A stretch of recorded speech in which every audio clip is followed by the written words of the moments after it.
Bueno, mis amigos, ya nos conectamos con todos ustedes aquí a través de nuestra plataforma en Facebook, Andrew Everett Chardon, página oficial, una vez más con ustedes aquí en vivo a través de la internet y compartiendo también este material más adelante a través de nuestro canal de YouTube, Andrew Everett Chardon en YouTube. Así usted puede estar aquí en vivo con nosotros y luego diferido, pues puede verlo también en nuestro canal de YouTube. Gracias como todos por estar con nosotros hoy viernes 20 de marzo del año 2026, aquí en La Otra Realidad. Recuerde que en el segundo segmento estará conmigo vía telefónica el ingeniero Orlando Pla, como de costumbre, hablando de los tópicos y los asuntos internacionales que en estos momentos impactan a la humanidad. Así que despierta durmiente. Comenzamos directamente con nuestra convocatoria de hoy para ver o explorar un poco, ¿no?, el atisbo de lo que hay aquí en estos momentos en nuestro mundo. Bueno, importante, nuevamente, continúa, como todos sabemos, el conflicto en el Golfo Pérsico,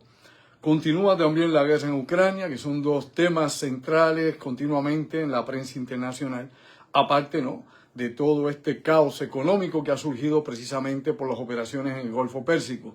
Vemos cómo sigue el combustible subiendo de precio, los derivados, vemos cómo la cadena de distribución ya se ve amenazada, ya se está hablando inclusive lo que ocurrió precisamente cuando comenzó la invasión en el 2022 de Rusia sobre Ucrania, que empezaron a escasear, ¿no?, los productos agrícolas. Y cuando digo productos agrícolas me refiero precisamente a los abonos, los químicos, inclusive otros compuestos que se utilizan como el azufre, entre tantos más. Así que en estos momentos pues vamos a ver que ya según vaya esto, ¿no?, progresando, pues surgirá, ¿no?, la necesidad de que pueda tenerse, ¿no?, este tipo de productos a la mano para poder continuar no solamente con la cadena de distribución, sino también con la producción agrícola. Así que tenemos un escenario bastante difícil. Pues bien, hoy vamos a dedicar bastante tiempo a diferentes aspectos de esta situación a nivel internacional. Y como siempre decimos, compartan el contenido, lo que tenemos acá en La Otra Realidad. No tiene que pensar como yo, no tiene que opinar como el ingeniero Pla, simplemente usted llegue a sus propias conclusiones de acuerdo, ¿no?, a la información que se va desglosando aquí y sobre todo a la que usted pueda verificar. Así que de esto se trata este asunto, ¿no? La Otra Realidad siempre tiene un propósito didáctico y sobre todo pues tratar, ¿no?, de quitarnos, ¿no?, de lo mismo, ¿no?, de la rutina, de lo continuo y de la misma opinión simplista que pueda haber siempre tratando de explicar lo inexplicable o defender lo indefendible. Así que sobre eso estamos. Pues bien, directamente vamos al grano, y esto es bien importante porque el presidente Trump precisamente publicó hoy en su red social Truth Social de que Estados Unidos próximamente podría comenzar a retirar sus fuerzas del Oriente Medio. Aquí continuamente, y antes de abundar más en esto, hay que darse cuenta que hay un sinnúmero de declaraciones contradictorias todo el tiempo. A veces pues se piensa que esa es la estrategia, ¿no?, de que el enemigo o cualquier otro que esté observando lo que está pasando, ¿no?, en el frente de guerra, pues no sepa realmente cuál va a ser el próximo paso. Por otro lado, se dice que esa es la forma o manera en que el presidente Trump gobierna, ¿no? La teoría del loco esta, la cuestión de que nunca puedes saber qué va a ocurrir, lo impensable, ¿no? Lo que podría de momento surgir o hacerse y que no estuviese ni siquiera en un plano lógico. Así que hay quien ve eso desde ese punto de vista. Otros piensan que toda esta operación es meramente, ¿no?, una improvisación. Aparte de que también existen las teorías que inclusive ha negado oficialmente Netanyahu de que Israel ha empujado a Estados Unidos a este conflicto. Usted sabe que eso se ha discutido ampliamente en diferentes foros internacionales, en la prensa, inclusive han surgido hasta teorías de conspiración relacionadas con eso precisamente, donde pues se indica que Netanyahu fue quien le llevó, ¿no?, esta idea, quien reforzó y acondicionó al presidente Trump para tomar esta decisión de entrar. De ahí hay muchísima gente que ha comentado cosas, claro, sin fundamento, sin pruebas. Algunos dicen que si Trump se niega, pues el Mossad va a liberar información que tiene que ver con el caso de Epstein. De la misma manera se señala también a Rusia de que podría liberar información sobre Epstein si Trump tuviese una mano más dura o se metiera directamente a confrontar tanto el poder que tiene Rusia o su guerra contra Ucrania, o sobre todo la influencia que pudiera tener el lobby de Israel allá en Washington. Así que muchas cosas se pueden pensar, muy pocas se pueden probar. No es lo que uno sepa, sino lo que se puede probar, obviamente, y se pueda presentar. Y aún así, hay cosas que pasan, como dicen, por ficha. Así que, pendiente a esta situación, porque el mundo sigue en este compás, y no hay nada claro en estos momentos, ¿no? Mientras se nos dice, ¿no? Y menciona el secretario de la Defensa, Peter Hegseth, de que ellos han podido destruir toda la armada, ¿no? Toda la naval iraní, que han destruido básicamente toda la fuerza aérea de Irán. Y cuando digo la fuerza aérea no me refiero a los drones y los misiles, me refiero a los aviones, helicópteros, cualquier transporte o vehículo de combate que pueda tener Irán disponible, alegadamente ha sido destruido, ¿no? Eliminado por las fuerzas combinadas de Estados Unidos y de Israel, allá en la operación directamente contra Irán. Pero, dicho eso, también se ha dicho, y lo vuelvo a repetir por enésima vez, que se ha disminuido la capacidad de ataque con drones y misiles. Bueno, lógicamente todo el tiempo, dígame si es o no es así, se registran ataques sobre Israel. Todos los días se registran ataques contra las diferentes naciones del Golfo Pérsico. ¿Es o no es así? Contra la infraestructura petrolera, contra los pozos de petróleo, contra las plantas de gas licuado, de gas natural, y todo eso está pasando, ¿sí o no? Sí. Así que alguien se está inventando el cuento y un tonto útil se lo cree. Pero la realidad es que si hubiese sido así, ya hace rato la guerra hubiera terminado. ¿O usted cree que no? Lógico, ¿no? La guerra hubiera terminado ya si Irán no pudiera, ¿no? Contrarrestar los ataques, repeler los ataques o llevar a cabo ofensivas o represalias como las está llevando a cabo Irán. Así que mientras Irán siga peleando y por otro lado Israel y Estados Unidos sigan bombardeando, la guerra está en pleno. Se nos dicen que casi 100 barcos han podido cruzar a través del estrecho de Hormuz, ¿no? De que no todos están bloqueados y que realmente no hay un bloqueo porque no está minado, y eso lo hemos mencionado desde el principio, ¿no? De esta operación, el pasado mes, y definitivamente hasta el momento actual. O sea, no hay fuerzas navales bloqueándolo, no hay minas bloqueando el paso del estrecho de Hormuz.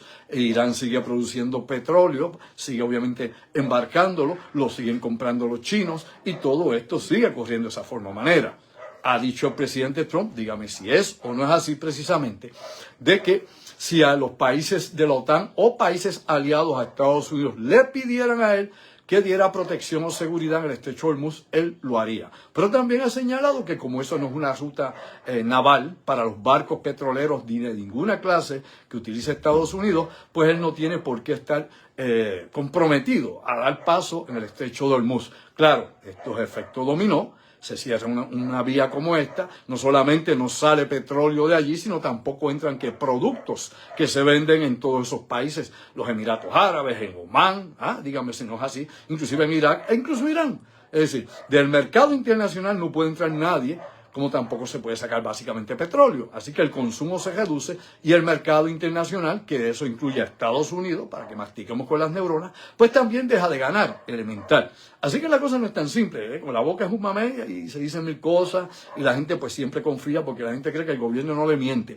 Lamentablemente esa es la gente que cree en Caperucita Roja, ¿no? Y que cree en Blancanieves. El gobierno siempre va a mentir y el gobierno, no importa cuál sea, no importa cuál sea, ni dónde sea o dónde esté, el gobierno siempre va a abogar por mantener el control y por definitivamente abogarse todo lo que pueda hacer a su favor y mantener a la ciudadanía bajo, ¿no? Bajo el régimen, el que sea. Se cante democrático, se cante una monarquía, la dictadura, socialismo, comunismo, lo que sea, la madre, lo que sea, da lo mismo. Esa es la naturaleza humana y ahí la vemos todos, ¿no? En cualquier aspecto que podamos estudiar o investigar a través de la historia de la humanidad o sobre todo sobre la geopolítica actual. O sea, no hay diferencias en eso. Hay formas o maneras, por eso existen leyes de control social, por eso existe la religión como control social, por eso existe ese contrato social para mantener a los ciudadanos, a la gente común y corriente en sus diferentes naciones bajo el control del sistema elemental. Bueno, dicho eso, para no quedarnos ahí, obviamente, en otros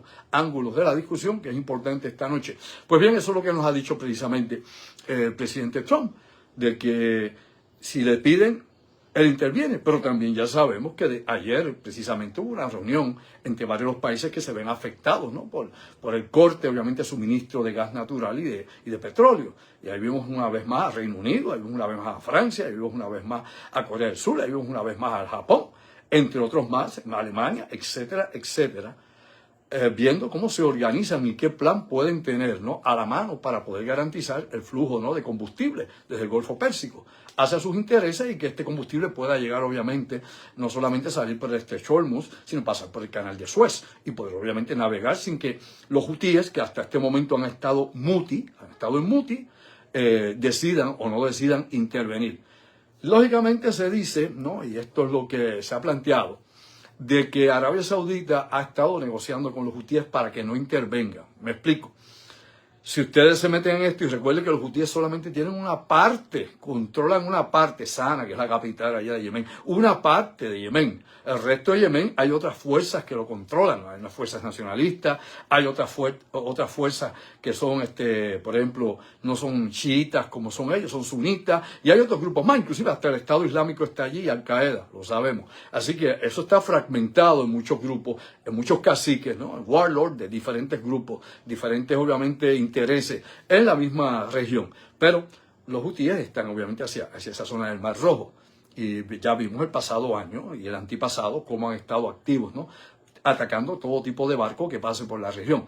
Pues alegadamente Arabia Saudí les ha dicho, y esto es lo que ha salido, ¿no?, del trasfondo de toda esta discusión, de que no intervengan, que no comiencen a atacar a los barcos que salgan por allí, porque entonces Arabia Saudita comenzaría, ¿no?, una ofensiva militar contra ellos directamente, aire, tierra y mar, por todas partes, y apoyando a los grupos contrincantes o enemigos de los hutíes allá. Y que esto pues sería obviamente bajo estas condiciones el final de los hutíes, porque no tendrían abastecimiento militar, es decir, municiones, armas, dinero, ni nada que pudiera llegar de Irán debido a la situación de la guerra del Golfo, elemental. Pues bien, eso de las cosas que están corriendo, o sea, que hay que armar el rompecabezas, darnos cuenta cómo que la situación en la geopolítica de esa zona, de esa región, como hemos dicho tantas veces, afecta a todo lo demás, ¿no? Todo el sistema planetario, en esta aldea que es este planeta Tierra, y donde todo está concatenado. Ahora bien, he mencionado hace un momento, ¿no?, de que no solamente el presidente Trump dio su oferta, y que estos países que anteriormente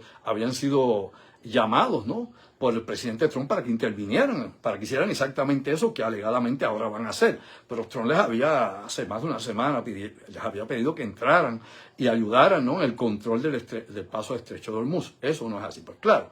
Pero también Trump, pues ayer disparó, y como le gusta disparar, les dijo cobarde a los países de la OTAN, a sus aliados, porque no están peleando junto a Estados Unidos.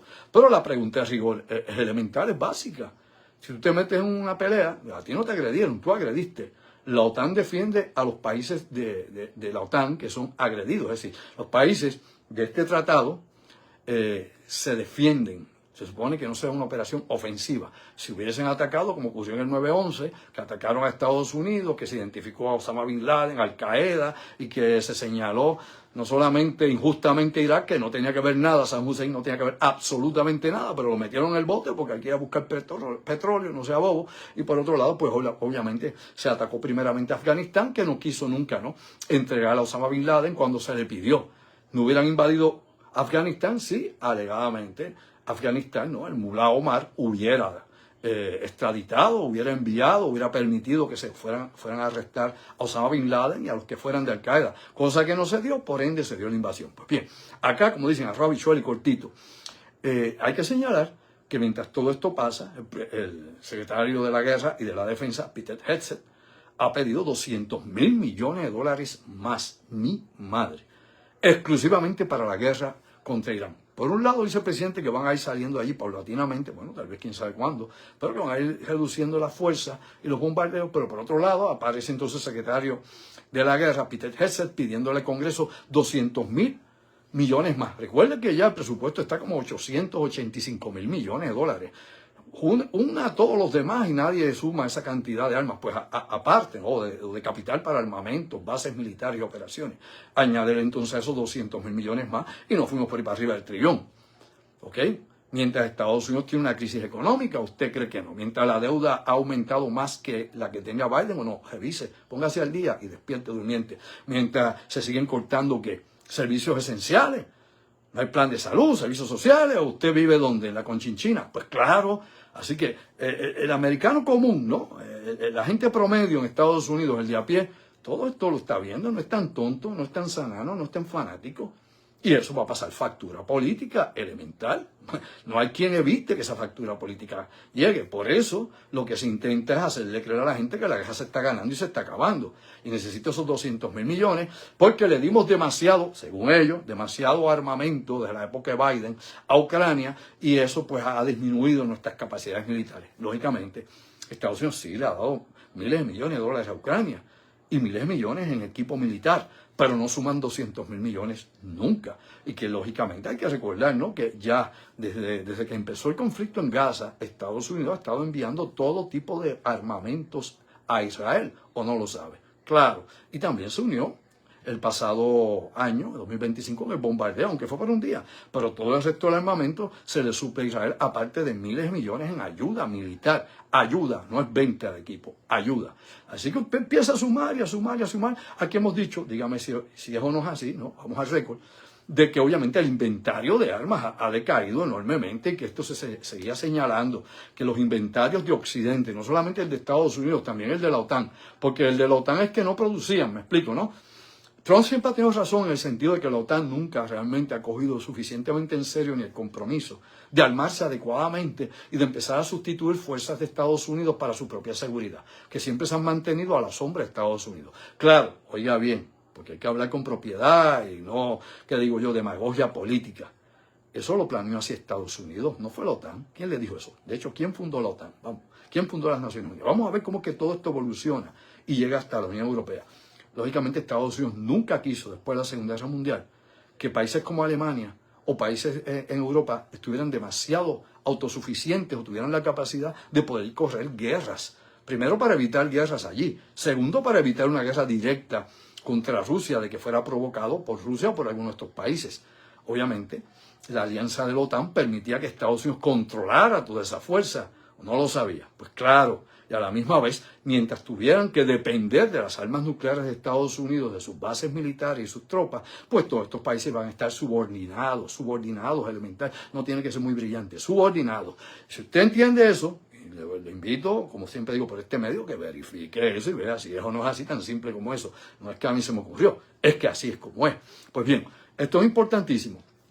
Porque ahora, obviamente, la postura de Washington, la postura de la administración Trump, es opuesta a esa que viene de Eisenhower, a esa que sostuvo Kennedy, a esa que trajeron todos los demás, Johnson, Nixon, todos los que vinieron por el Carter, el mongo de Carter, o el dormido de Biden, o el horny, no quiero decir la palabra, obviamente, de Clinton, o cualquiera de ellos, Obama, que sea. Todos siempre sostuvieron, obviamente, esa relación con la OTAN, manteniendo control de la situación.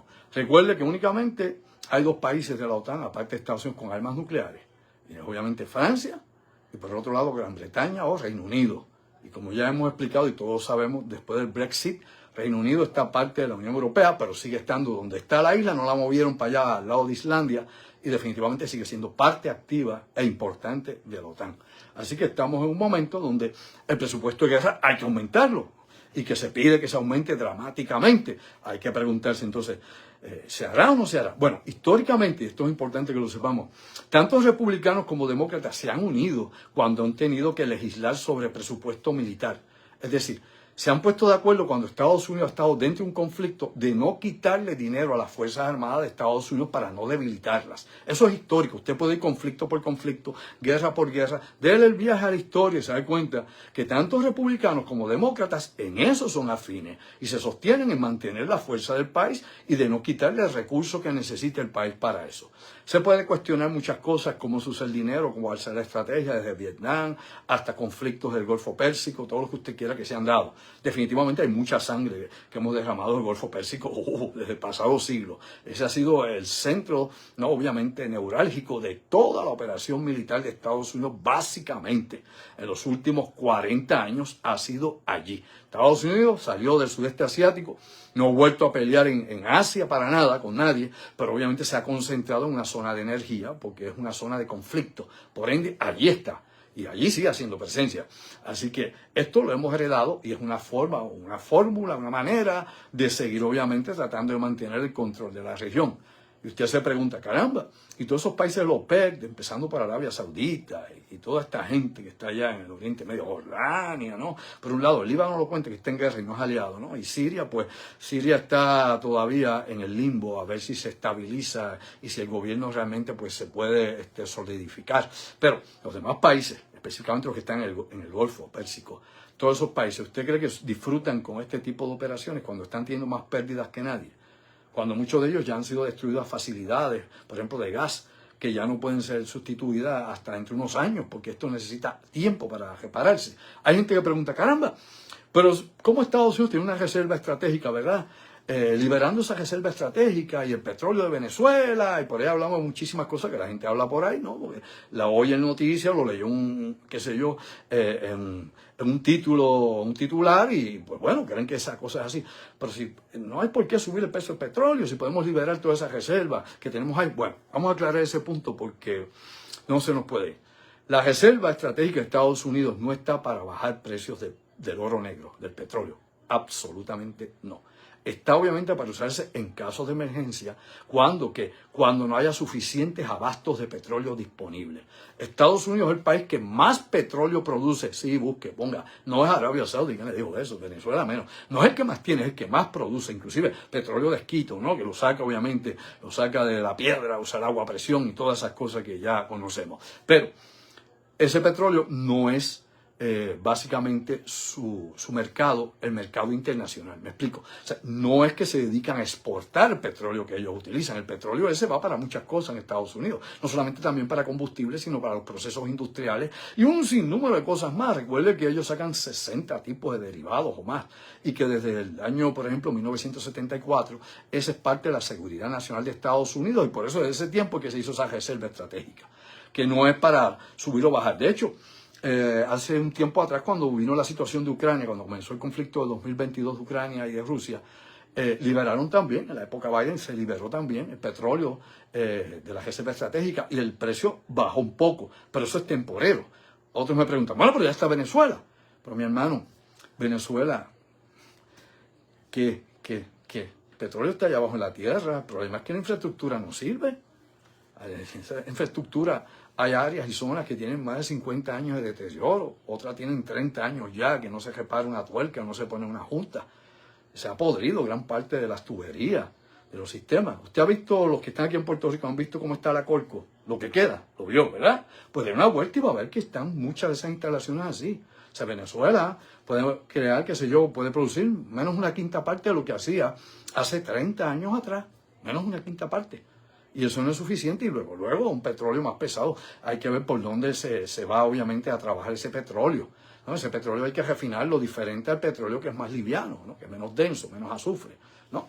Y se usan para diferentes cosas, no se usa para lo mismo. Ese petróleo pesado no es el que se usa para la gasolina y el diésel. Se usa para la brea, se usa para otras cosas, ¿no? Y para plásticos, etcétera, etcétera. Y luego quien pone el precio del petróleo no es Estados Unidos, o no lo sabe. Claro que no. Ahí tiene que entrar los OPEC y entran otros mercados, inclusive desde New York y otros más que se dedican obviamente a valorar el precio del combustible de acuerdo a la oferta y la demanda que hay en el mundo. Así que todo eso es parte de ese, ¿qué diría yo?, pandemonium que estamos viviendo ahora, y que ahora se apretó el botón rojo y todo eso pues se salió de equilibrio, de balance. Ahora hay una demanda mayor, sigue subiendo el precio en la bomba aquí, vaya al garaje, dígame si lo dejo nomás así. Yo no he hecho gasolina desde la pasada semana, llené el tanque y he sido, pues bueno, bien reservado en el uso del combustible, y no es porque uno pueda pagar, qué sé yo, 5, 6, 10 centavos más, es que definitivamente todo sube. Si ya íbamos en inflación, dígame si eso no es así, y todo estaba subiendo, desde la carne, el azúcar, y todo subía y sigue subiendo, pues obviamente ahora para transportarlo, llevarla de lugar a lugar, pues va a subir todo, ¿no? El transporte y todo lo que esté correlacionado, ¿ok? Pues bien, dicho eso, un poco de agua acá para poder seguir. Ahorita llamaremos al ingeniero Plata, tan pronto Denis llegue, que no está acá. Cuando ella llegue, pues entonces se comunicará con Orlando en unos minutos, un poco de agua en lo que llega ella. Aquí vamos al otro. Usted sabe que en estos momentos en Estados Unidos, en los pasados días se dio una crisis, ¿no?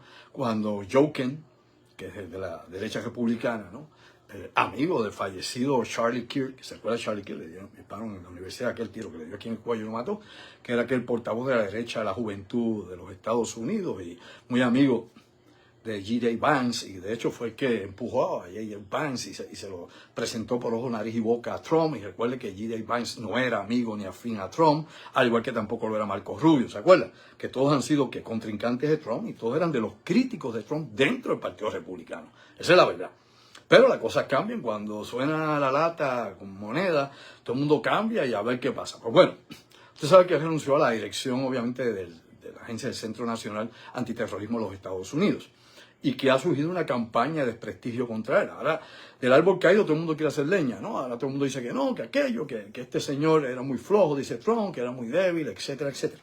Bueno, vamos a hablar con propiedad de lo que hay. Someramente. Joe Kent, para que usted sepa, es un veterano, fue un Ranger del ejército de los Estados Unidos. Fue veterano de guerra, fue obviamente condecorado por el servicio militar. O sea, no fue un dropeado y uno que estudió en una academia militar, no. Fue un Ranger, de hecho, se graduó de estudios universitarios en estrategias, ¿ok? Movimiento de estrategias militares. Fíjese el trasfondo, que no es un cualquier papanatas, obviamente no es esa caterva de zánganos que hay por ahí, era obviamente un tipo que lo pusieron en una posición neurálgica importante por tenía la experiencia. No solamente eso, él trabajó para la Agencia Central de Inteligencia. Una vez salió del ejército, condecorado, obviamente con los estudios universitarios y todo lo que tenía para poder bregar con el asunto, pues obviamente entró a trabajar como la CIA, como operador de la CIA, ¿ok? Como oficial a cargo de operaciones paramilitares de la CIA. Estuvo activo, por ejemplo, en Fallujah. Él combatió cuando era soldado en Fallujah, junto a los infantes marinas, pues obviamente ahí estaban los Rangers, peleando allí en Fallujah. Estuvo activo en Yemen, cuando estaba obviamente en operaciones especiales de la CIA. En Yemen, donde están los hutíes, esta gente. Incluso, para que sepa un poco más de este señor, del que ahora dicen, tipo un flop. Pues no, señor. Vamos a respetar los rangos sobre todo, y quién sabe y quién no sabe algo. Pues aquí hay demasiada paja por ahí flotando, politiquera, y lo que diga aquel que está tostado, pues eso es lo que repiten los papagayos. Este señor, para que usted sepa, perdió a su esposa en Siria. ¿Sí? Su esposa trabajaba también para la Agencia Central de Inteligencia y trabajaba descifrando códigos. Y la mató un yihadista con una bomba. ¿Lo sabía? Busque. La mató un yihadista ahí en Siria. Así que no estamos hablando de un individuo que no conozca lo que es el terrorismo, no solamente porque lo combatió, sino porque lo sufrió. ¿Lo entendió? Ese es Joe Kent por arriba, porque es mucho más el currículum de él. No voy a dar aquí, obviamente, todo lo que pueda decir de él. Meramente estoy mencionándolo en lo que llega a Denise. Así que eso es importante que lo tengamos en cuenta, ¿no? ¿Cómo es que una persona que dice que no había nada, oiga bien, nada en los informes, en los reportes de inteligencia, en todo lo que se estaba sondeando, que nada indicaba que Irán estuviese planificando nada? Y él estaba a cargo de que, a cargo de la dirección de la agencia del Centro Nacional de Antiterrorismo, y que él que está a cargo de eso, que se supone que le llega información de la CIA, información del FBI, información de la NSA, información del DIA, de todas las agencias de inteligencia que puedan estar correlacionadas y que le llegue la información, él decía que no había nada. Que no había nada. Era lo mismo, vamos, mastiquemos con las neuronas, lo mismo que pasó con Saddam Hussein. ¿Eso no es así? Tiene armas de destrucción masiva. Y se acuerda usted todavía, ¿no? Allá en las Naciones Unidas, proclamando eso en la época de George W. Bush, de que tenían armas de destrucción masiva, ¿no? Que había que meterse allí. Pues bueno, todos nos dimos cuenta que no había ningún tipo de arma de destrucción masiva. Yo le he explicado aquí, usted busque información, es bueno buscar cosas. Ya en el 91, Irak había renunciado a sus armas químicas. Y ya mucho antes Israel había destruido el reactor que estaban construyendo en el programa nuclear que tenía Irak. Y ya para el 2004, Israel también bombardeó a Siria para destruir el reactor nuclear que estaban haciendo los sirios de Assad. Israel siempre ha dado el golpe adelante. Fíjense que todo esto, nada de eso va en contra de Estados Unidos, todo eso va en contra de los intereses de Israel. Despierta durmiente, ¿ya es tiempo? ¿O qué espera? Así que aquí hay uno que usa un tercero. Y todavía no lo vemos, y todavía hay gente que está en negación. No, pero bueno, la evidencia no es 1, ni 2, ni 10. Es abrumadora. Pues bien, Joe Kent dice, aquí no había nada de eso. No había amenaza de un ataque de parte de Irán contra bases de Estados Unidos. No había un anuncio de un ataque de células dormidas o de gente que viniera a atacar aquí a nuestro territorio. No había ningún plan maestro para, obviamente, atentar contra los intereses de Estados Unidos. De que siempre hay yihadistas, de que siempre, obviamente, hay inestabilidad en la región. Bueno, elemental, claro que sí. De que existe la guerra híbrida, de que existe obviamente la guerra de guerrilla y asimétrica, pues claro, de que están los yihadistas y los terroristas, pues claro, están por toda África, como están por todo el Oriente Medio, como están por Europa, como están en América. Y eso no se ha evitado, o sea, por eso es que ahora usted ve que brincan porque ven 2 o 3 drones que están sobrevolando la residencia de Marco Rubio, de Peter Hegseth y par de gente más en una vieja base militar, y la gente brinca. Bueno, pues es que hace tiempo que los drones suben para arriba y para abajo en Estados Unidos. Se nos olvidó lo que pasó en New Jersey, se nos olvidó en Filadelfia, se nos olvidó lo que pasó en los pasados años, que hasta el tránsito aéreo ha tenido que suspenderse. hay todo tipo de drones, gente volando todo tipo de drones sobre Estados Unidos. Aquí por arriba de mi casa hay no sé quién, un vecino, quién sabe qué, pasa un dron pequeño que nos ve a cada rato y pasa por el patio y pasa por todos lados, 2 o 3. O sea, eso no es nada de extrañar en estos tiempos donde esa tecnología está en manos de civiles. Que se puede utilizar para espiar, que se pueda utilizar para seguir a personas desde detectives privados hasta agencias de inteligencia, hasta locos en la calle. Pues claro, definitivamente. Hay gente que puede hacer todo ese tipo de cosas y lo están haciendo.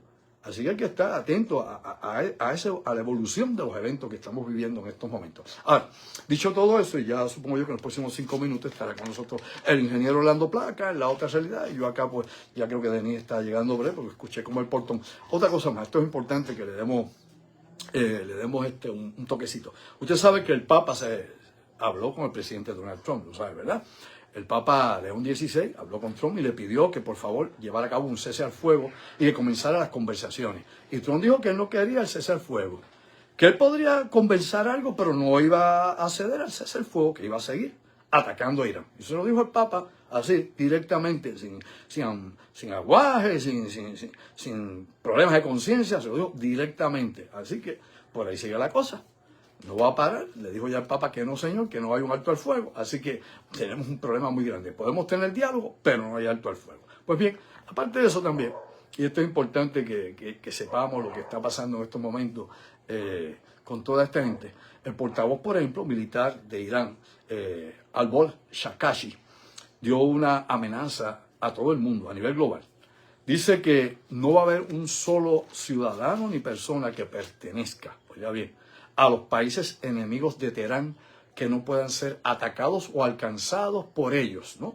Y de hecho, se ha pronunciado una fatua, no solamente contra el presidente Trump y Estados Unidos e Israel, sino una fatua contra todo aquel que colabore en la guerra contra Irán. Es decir, si estás en un parque, si estás en el cine, si estás en un supermercado, si estás donde estés compartiendo socialmente, ahí podemos llegar. Y ahí obviamente podríamos tener, ¿no?, nuestras represalias contra los ciudadanos.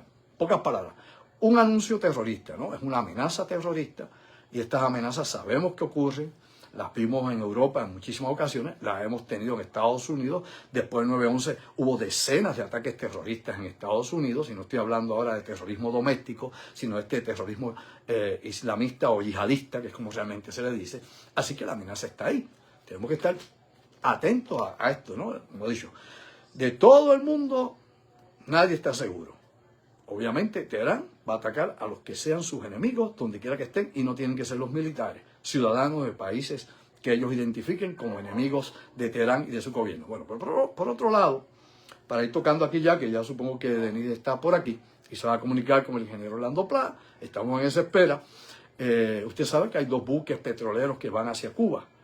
Se supone que hay un cerco para que no llegue petróleo a Cuba, que no le llegue a Venezuela, pero se ha estado hablando para permitir. Se ha estado hablando también de que México ha estado enviando barcos de petróleo y ayuda, y todo eso se ha hablado. Pues bueno, ahora alegadamente, según nos dice la firma de análisis marítimo Kepler, pues 2 barcos de bandera, uno ruso y otro de bandera de Hong Kong, van con petróleo, con miles de barriles de petróleo para Cuba. Están en tránsito para Cuba. La pregunta de rigor es qué va a hacer la Armada de Estados Unidos. ¿Los va a bloquear? ¿No va a permitir que lleguen a los puertos de La Habana? Esa es la pregunta, porque por otro lado, mientras eso sucede, el comandante en jefe del Comando Sur de los Estados Unidos, que está a cargo de la operación Lanza del Sur y de todo lo que está pasando actualmente allá, por ejemplo, en la región de Ecuador, donde están también las Fuerzas Especiales de Estados Unidos y otras situaciones que se están incubando, ¿no?, operaciones que están ya para comenzar a activarse en proceso en todo el Caribe y América Latina, de las Fuerzas Especiales de Estados Unidos y del Comando Armado, específicamente el Comando Sur de los Estados Unidos. Francis Donovan, que es el general y comandante a cargo, dice que ellos no están preparando ninguna invasión para Cuba. Bueno, nadie sabe. Recuerde que aquí se hizo una cosa y se hace otra.